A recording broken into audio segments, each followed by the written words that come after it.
in the last couple of days through some people in the SSP, I am shown a video, go and watch it, of George in Damascus, or rather in Syria, not exactly sure where, at a Ba'ath Party rally in front of Assad and all these Stalinistic thugs from the Syrian Ba'ath Party praising to the hilt in a way that even the most sycophantic Tory at the height of her power would never have done to Margaret Thatcher. They would have been embarrassed, sitting up there and reading some prepared script about the wonderful dear leader and how justified and how great its human rights are. This is a country, Syria, with according to Human Rights Watch, it's got the second worst record in human rights in the entire world.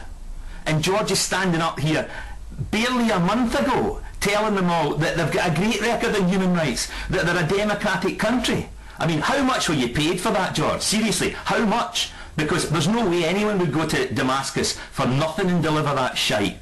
So I find out that George Galloway is effectively in the pay of a neo-fascist regime. Now that is depressing. I won't go on. Simply, George, resign. Go away. When I say stand down, rip it up, make a public... I don't think you can resign, technically, but you simply say you no longer wish to be considered as a candidate. And if George doesn't do that, because George will just do exactly what he thinks in his interest, whatever pays best, George will do. But there's a party called Solidarity, who I've not the greatest of time for, but they're okay. There's some good people. There's Lynn Sheridan, there's Tommy, there's quite a few others, refugees from the split. They're decent people. He's in your slate. Get him off it. Not only because it's the right thing to do, but because if you don't do it, do you know what will happen? You will get absolutely wiped out. Absolutely wiped out yourself because you're associated with a guy that is basically an apologist for fascism. You know all this stuff about keep the BNP out of Scotland and the BNP out of Glasgow, no fascism here, which we great preyed on, and rightly so.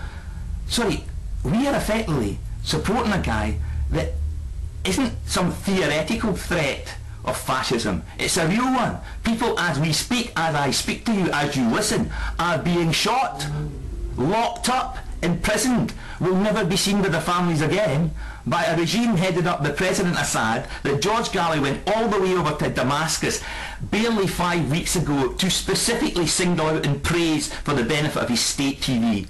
George, hang your head in shame. Never, ever, ever come back to our country. In fact, if you can find a country that takes you, I feel pity for them. You'll probably end up living in London and a nice lifestyle for the rest of your life, trading off better days. But I remember, and I'll tell you what's worse, the people in Syria will remember. And what about Syrian people coming here looking for political asylum? How can they possibly seek political asylum in the city of Glasgow when one of the leading, probably the world's leading apologists for the regime that they are fleeing for, possibly because they've killed their relatives or are about to, has got an MSP for the city of Glasgow? You've got to be joking. See the name George Galloway MSP, may it never come to pass, because you will so embarrass the Parliament of Scotland, the people of Scotland, the people that have worked for you. It just is appalling. I'll tell you, I worked for the Scottish Parliament, some of you might know, and I went to quite a few delegations, not that many junkets, but I remember going to Tartan Day with all party delegations. And, you know, we always worried that, you know, the Tories would go along and they'd slag off the Parliament and they'd do all this stuff that were Toy Town and everything. But I'll tell you, every single Tory, Jamie McGregor, David McCletchy, all these people, when push comes to shove, they were great.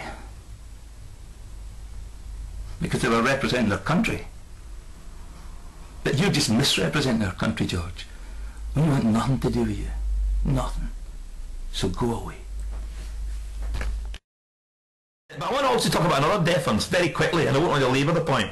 It's the deference of the supporters of George Galloway to, frankly, him being caught, not so much with his pants down, totally and utterly exposed, with these disgraceful comments that he made in the presence of Assad and the Ba'ath Party of Syria, and they stink of deference. The whole tone of Galloway is deference to the President. And then you take it down further, the whole tone of the defence by his sycophantic supporters is to attack me for being something I've been called mad, a lunatic in need of medical assistance. I have been threatened on the internet.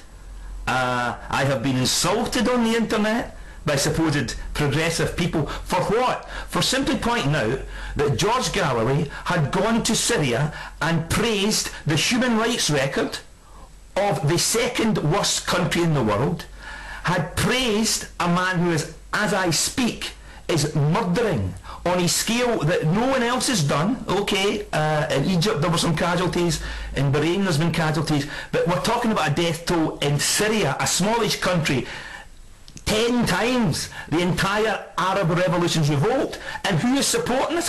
Who is still supporting him? Look at George's silence. He has not said a single word of criticism of Assad in the last 5 or 6 days. Go to his website. You'll see all these tweets about the wonderful news about the breakthrough between the deal between Hamas and Fatah for the peace talks, which is wonderful. You'll find him talking about the cuts demonstrations he's going to. You will not see one word of condemnation of the Syrian regime, or one word of support for the people that have literally been slaughtered, because he's in their pocket.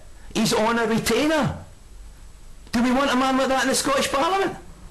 I don't want him even in this country, let alone a representative. That's the measure of the man. So I will leave you with this deference. I also put up earlier A Man's a Man for All That, which is a terrific song, particularly the version by Paolo Nutini. Go and listen to that. Now obviously Nutini is a contemporary artist, and Burns was writing in the context of the British or English royal family of the late 18th century.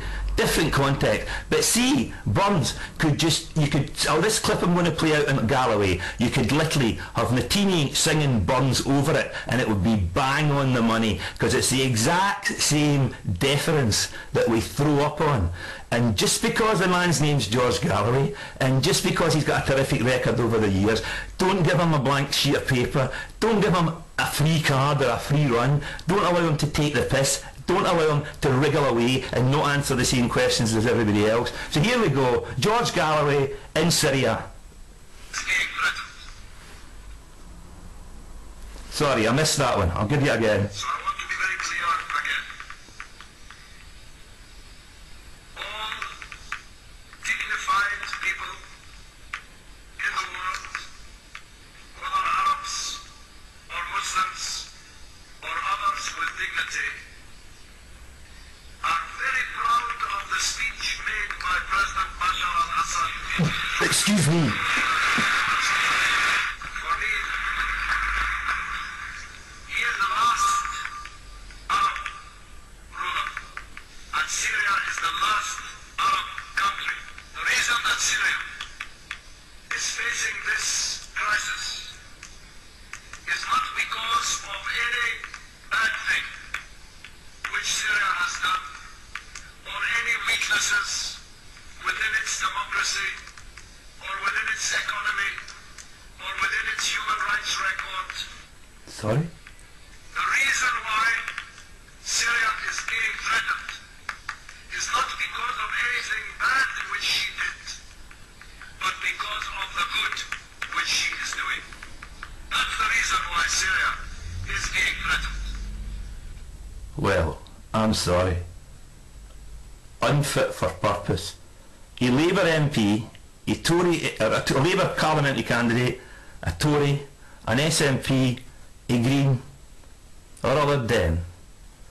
They make that speech, their party drops them at lunchtime and expels them the following day. Simple as that. But George, a law unto himself. And here's, after the speech, he comes back and he's interviewed with John Humphreys. Here's the rest of it, just in case you're still wriggling. He didn't really mean this, he didn't really mean it was, oh, I'm misinterpreting. Didn't he really mean it? Well, here we go. Here's his chance to explain himself away. John Humphreys. President Assad is the last Arab ruler. He's on the line. Good morning, Galloway. Yes, good morning. Is that what you were doing, praising him? Well, I was making a very long speech, but if you read the Israeli website from which you've drawn that, It's the Israelis' fault. Blame the Zionists. Speech. But I don't have any problem about repeating what I said about President Assad, that his reforming deal and his vision of Syria as a genuinely independent Arab country. Well, the fact is that Syria is ranked second lowest by the Index of Political Freedom of all countries in the world. I mean, that's hardly a record that one should praise, is it? That's absurd. That's absurd. Is it? Yes, absolutely absurd, yes. George says so. It's absurd. Is facing this crisis. Well, there you go. You want to be associated with that man? I think you've a serious problem. Bye.